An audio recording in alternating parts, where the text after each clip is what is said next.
स्वामी विवेकानंद ग्रंथावली अध्याय 5 कर्मयोग.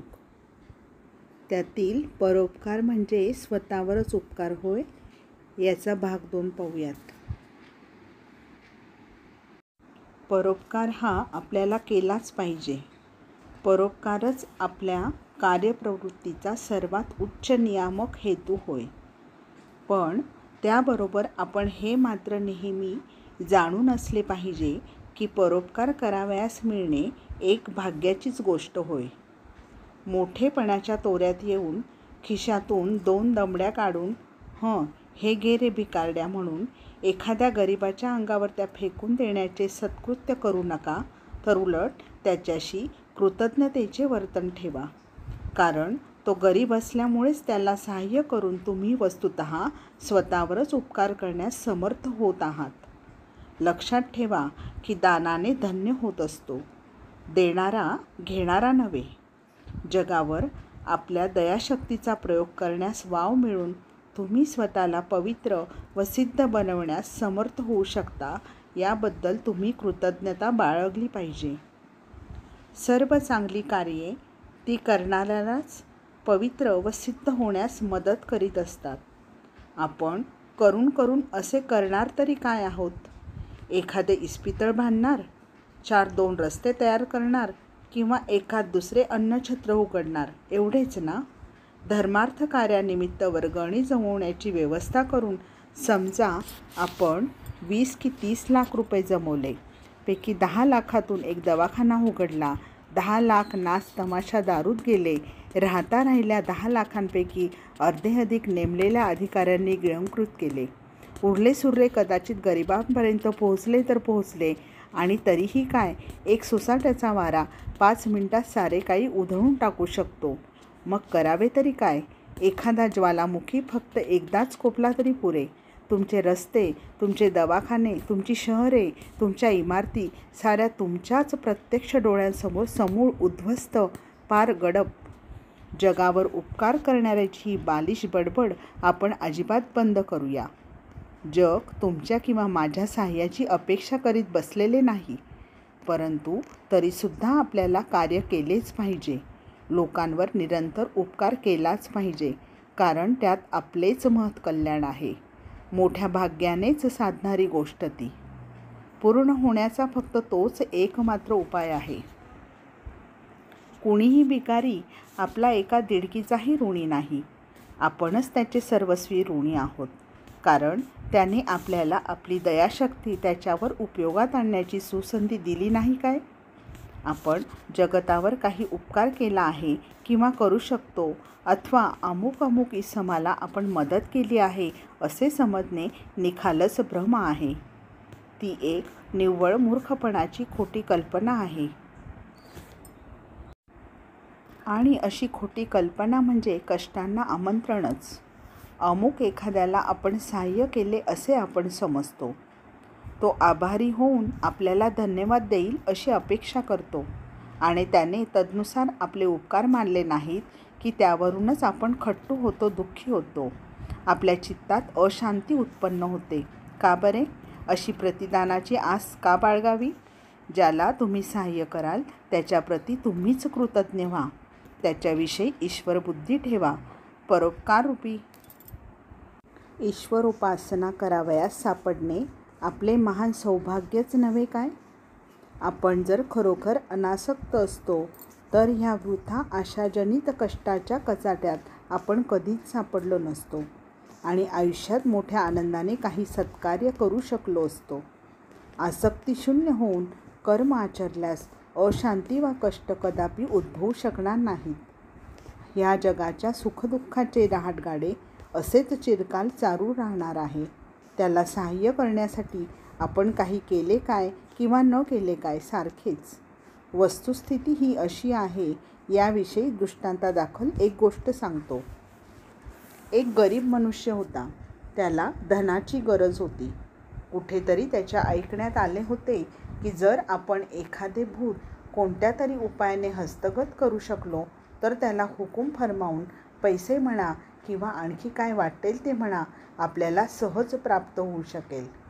मग अर्थातच भूत कसे मिळेल हा एकच ध्यास त्याच्या जीवाला लागला आणि मग अधीरपणे आपल्याला एखादे भूत मिळवून देऊ शकेल अशा इसमाच्या शोधात तो वणवण फिरू लागला आणि अखेरीस मोठमोठ्या सिद्धी प्राप्त असलेल्या एका साधूशी त्याची गाठ पडली. झाले, तो त्या साधूला शरण जाऊन भूतासाठी विनवू लागला. साधूने विचारले, भूत घेऊन तू काय करणार आहेस? त्याने उत्तर दिले, माझी काही कार्यभाग साधण्यासाठी मला भूताची अत्यंत जरुरी आहे. महाराज, कृपा करा आणि भूत कसे मिळेल ते सांगा. कसेही करून मला ती विद्या शिकवाच, कारण भूता वाचून माझे सर्वस्वी अडले आहे. त्यावर तो साधू म्हणाला, जा, आल्या वाटेने परत जा कसा. उगाच भलत्या भानगडीत पडू नकोस. दुसऱ्या दिवशी फिरून तो मनुष्य त्या साधूपाशी जाऊन रडत रडत त्याची विनवणी करू लागला. महाराज, एक भूत मला दया करून द्याच.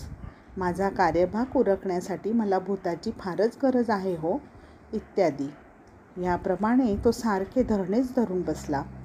शेवटी साधू कंटाळून गेला आणि त्रासून म्हणाला, हा मंत्र घे. याचा जप करताच एक भूत प्रकट होईल. तू सांगशील ते तो करील, पण सावध राहा.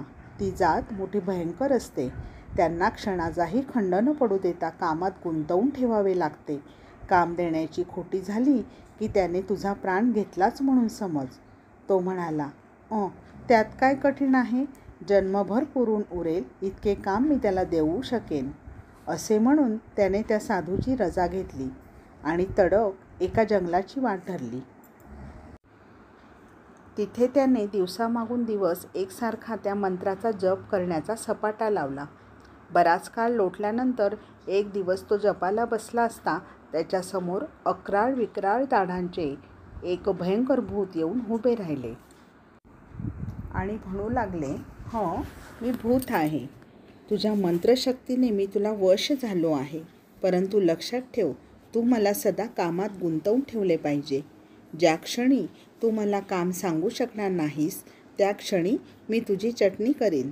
तो माणूस म्हणाला, ठीक आहे, जा, माझ्याकरता एक राजवाडा बांधण्याची व्यवस्था कर. भूत लगेच म्हणाले, झाला, हा राजवाडा तयार झाला. तो म्हणाला, पैसे आण. भूत म्हणाले, हे तुझे पैसे घे, चल घे. माणूस म्हणाला, हे सारे जंगल साफ करून तिथे एक शहर बसव. भूत म्हणाले, तेही झाले. पुढे आणखी काही? आता मात्र त्या माणसाची पाचावर धारण बसली. बापडा आपल्याशीच विचार करू लागला, याला आता काय बरे काम सांगणार?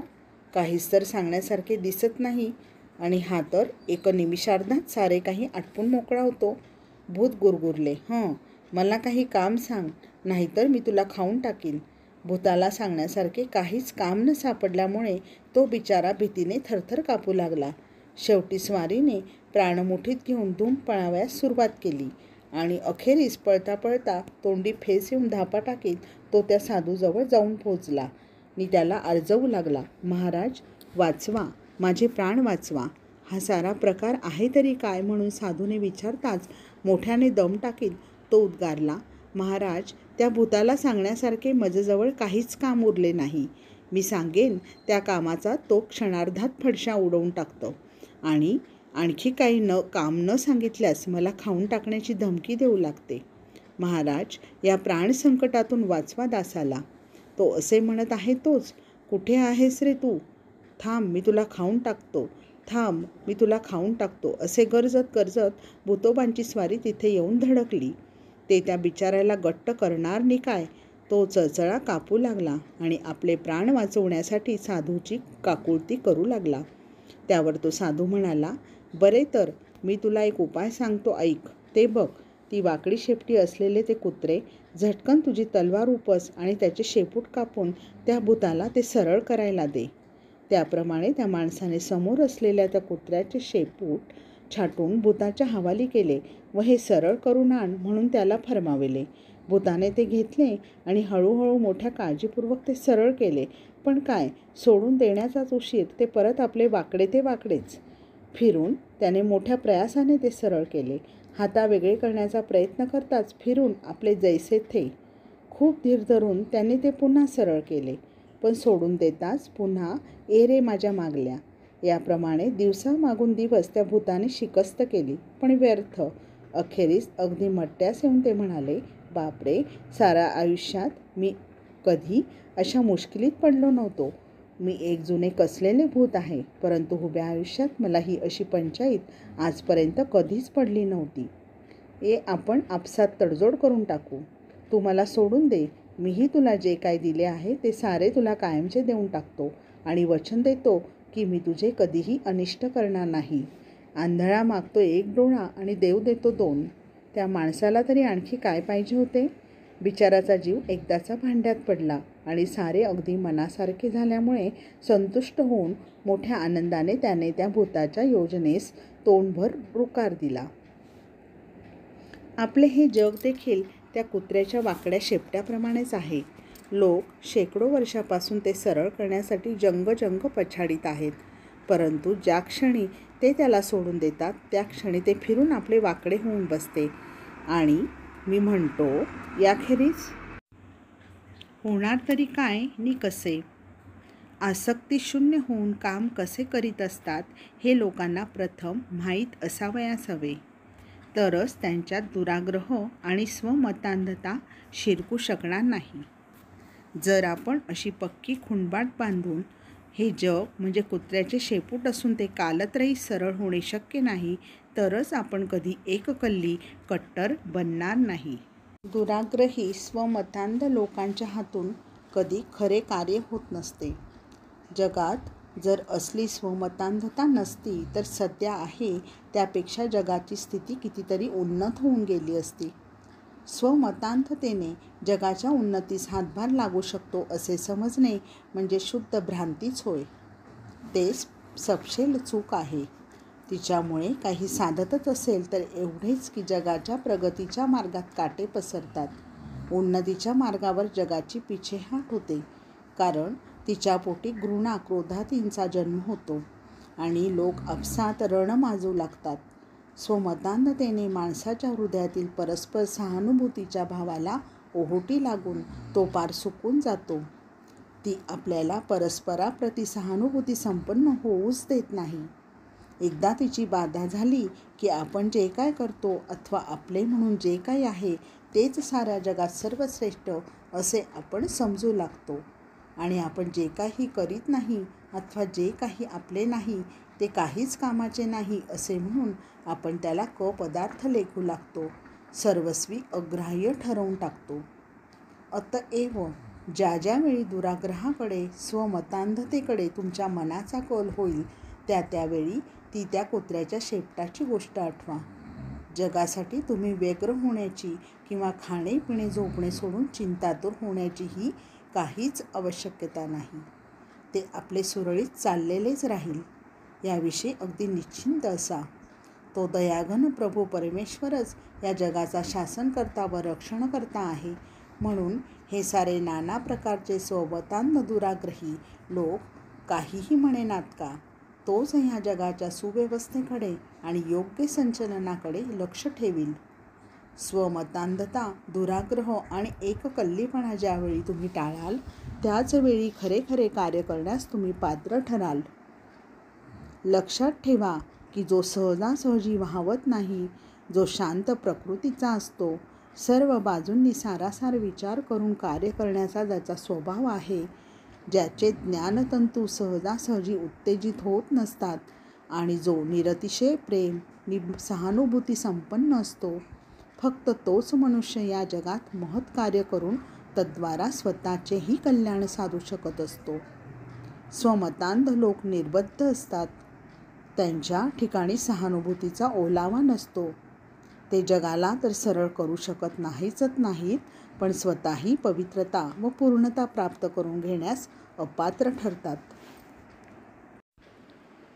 या स्वमतांधतेसंबंधी मला जे काही माहीत आहे त्यावरून मी एकूण असा सिद्धांत काढला आहे की आपल्याला कोणत्याच प्रकारच्या स्वमतांध, दुराग्रही वा एकदेशी सुधारणा कार्यात जाऊन मिळण्याचे काही प्रयोजन नाही. तुम्हाला असे वाटते काय की मद्यपान निवारक स्वमतांध दुराग्रही सुधारकांचे विचारा दारुड्यावर खरोखरीच प्रेम असते? या धुंद दुराग्रही लोकांच्या दुराग्रहाचे कारण हेच की त्यांना ह्या दुराग्रहापासून स्वतःचा काही लाभ होण्याची आशा असते. चितेवर पोळी भाजणारे लोक हे या स्वमतांध लोकांच्या गोटातून बाहेर पडू शकाल तरच तुम्हाला खरोखर प्रेम कसे करीत असतात आणि सहानुभूती कशी बाळगीत असतात हे शिकता येईल. तेव्हाच तुम्हाला दारुड्यालाही सहानुभूतीने वागवणे शक्य होईल. तेव्हाच तुम्हाला उमजेल की तोही तुमच्याच सारखा एक माणूस आहे आणि तेव्हाच तुम्ही समजून घेण्याचा प्रयत्न कराल की तो बिचारा नाना अवस्थांच्या तावडीत सापडून क्रमशः अवनत झाला आहे. मग तुमच्या ध्यानात येईल की तुम्ही स्वतः जर त्या अवस्थेत पडला असता तर तुम्ही कदाचित आत्महत्याच केली असती. असो, तर आता आपण आजच्या व्याख्यानातील मुख्य मुद्द्यांचे फिरून थोडक्यात सिंहावलोकन करूया. प्रथमतः आपण हे पक्के ध्यानात बाळगले पाहिजे की आपणच जगाचे ऋणी आहोत. जग आपले कोणत्याही प्रकारचे ऋणी नाही. जगासाठी काही करण्याचा सुयोग आपल्याला लाभत आहे हे आपले महान सौभाग्य म्हटले पाहिजे. जगाला सहाय्य करण्याने वस्तुतः आपण स्वतःचेच कल्याण करीत असतो. त्यानंतर दुसरा मुद्दा म्हटला म्हणजे आपण ही गोष्ट लक्षात ठेवली पाहिजे की या विश्वब्रह्मांडाचा नियंता असा एक ईश्वर अस्तित्वात आहे. सारेच्या सारे विश्व घसरणीला लागले असून तुमच्या आमच्या मदतीची ते सारखी वाट पाहत आहे अशी खरोखरच वस्तुस्थिती नाही. ईश्वर त्यात सर्वदा विद्यमान आहे. तो अविनाशी, सतत क्रियाशील व सदा जागरूक असतो. ज्यावेळी हे सर्व चराचर विश्व सुषुप्तीच्या अंकावर निर्दिष्ट झालेले असते त्यावेळीही तो जागरूक असतो. तो विश्वनियंता अविरत कार्य करीत आहे. जगात दिसून येणारी सारी परिवर्तने आणि विकास त्याचेच कार्य होय. तिसरा मुद्दा म्हणजे आपण कोणाचीही घृणा करणे उचित नाही. हे जग नेहमीच शुभाशुभांचे मिश्रण असणार. आमचे कर्तव्य आहे दुबळ्यांना सहानुभूती दाखवणे आणि कुकर्म करणाऱ्यांवरही प्रेम करणे. आपले हे जग एक विशाल नैतिक व्यायामशाळा आहे. इथे आपणा सर्वांनाच व्यायाम घ्यावा लागतो की जेणेकरून आपण दिवसेंदिवस अधिकाधिक आध्यात्मिक बलसंपन्न होऊ शकू. चौथा मुद्दा, आपण कोणत्याच प्रकारच्या मतांधतेस बळी पडून दुराग्रही होता कामा नये. कारण दुराग्रही धर्मांधता आणि निस्वार्थ प्रेम एकाच हृदयात कदापि नांदू शकत नाही. त्यांच्यात परस्पर अहिनकुलवत शाश्वत विरोध विद्यमान आहे. मतांधता प्रेमाचा निर्मल झरा सुकवून टाकीत असते. स्वमतांध दुराग्रही लोक बरळत असतात की आम्ही पाप्याची घृणा करीत नाही तर पापाची. परंतु पाप व पापी यामध्ये फरक करू शकतो अशा एका जणाचेही दर्शन घडण्यासाठी मी काय वाटेल ते कष्ट झेलण्यास अगदी एका पायावर तयार आहे. मग त्यासाठी अर्धी पृथ्वीही पायाखाली घालावी लागली तरी बेहत्तर. फुकाचे जीभ उचलून टाळूला लावणे फार सोपे आहे. आपण जर द्रव्य आणि गुण या दोहोत खरोखरच फरक करू शकू तर मग आपण सिद्ध होण्याला उशीर तो कशाला. पण हे करणे वाटते तितके सोपे नाही. सोपे आहे बरळणे. आणि शेवटी म्हणजे आपण जितके शांत असू, आपले ज्ञानतंतूही जितके शांत राहतील तितके आपण अधिक प्रेमसंपन्न होऊ आणि तितकेच अधिक चांगले काम करण्यास आपण समर्थ होऊ शकू.